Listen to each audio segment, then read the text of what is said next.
this is Hammer 357 Mag, and today we're going to do a quick look of the the SOG Tsumani.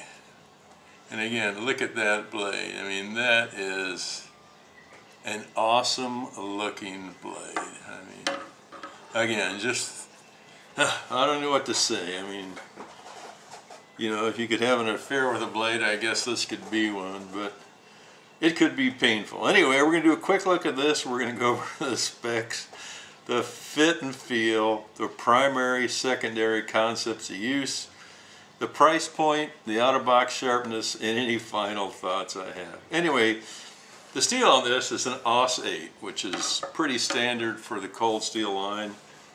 The hardness on this is 57 to 58, which is, you know, that's a good hardness. The blade length is 6.5 inches, so it's a nice size blade. The overall length of this is 10.9 inches. The blade thickness is 0.15 inches, so that's not exactly thin. So again, it's a nice size blade. So you got some beef in this one, you know. It's not going to bust or break. It's going to be a solid knife. The weight on this is 6.8 ounces. The handle on this is a textured craton, which is, you know, really, it's a little softer than G10, but boy, does it give you some solid, you know, retention on there. So you can hold on to that really nice. This one is drilled for lanyard, so again, which is a nice feature on this knife. It's always good to have a lanyard. Country of origin on this one's Taiwan. The blade finish on this is satin, as you can tell by looking at that. I suppose if you were got stranded somewhere and there was a plane flying overhead and you had some sun out, you could use this to reflect the light back to the plane. So anyway, it's a, needless to say, a fixed blade. The tang on this is full. So with my magnet, I got it all the way up to the lanyard hold. I also suspect there's some, you know, steel going around the lanyard hold, and it's punched through that. This blade, of course, has got the tanto tip. Now, the actual grind on this is a hollow grind, so you can see that it's, how that light reflects on that shows the curvature on that. Of course, that makes it exceptionally sharp. Let's go through the fit and feel and ergonomics on this again. You know, I have a medium-sized hand.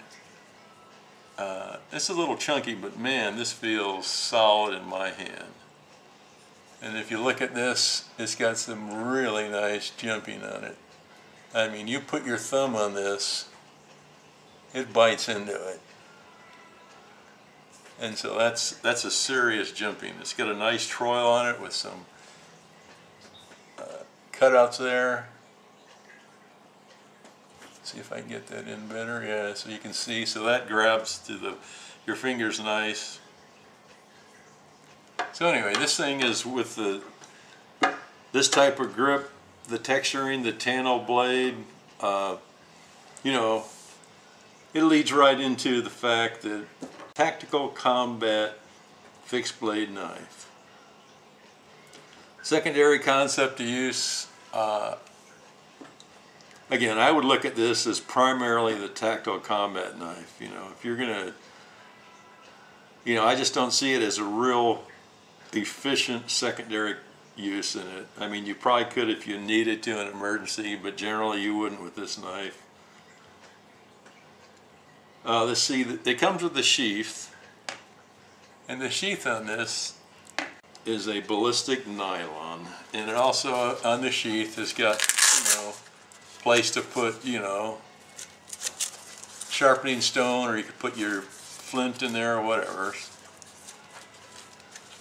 And as you can see, its sheath is MOLLE compatible. So again, so I find this sheath to be acceptable. All right, the price point on this right now is $58 on Amazon. I believe I got this a little cheaper than that. I think I paid $52 for it, but the prices on this seem to go up and down. So watch out for a sale. Anyway, let's cut some paper with this.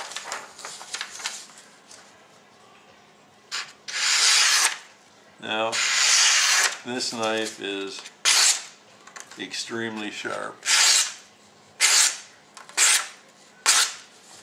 So that's really impressive again. The SOG and the cold steel knives come out really nice. So let's see if I can get a nice little curl out of this. Okay, let's see if I can get that up there. Alright, we'll keep trying. Alright, we'll try it again. Let's see if I can get a little curl on this.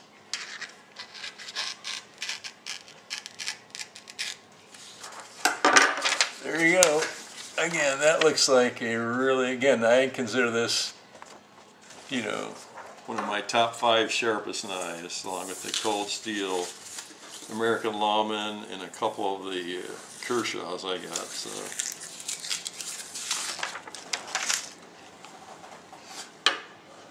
Alright, my final thoughts.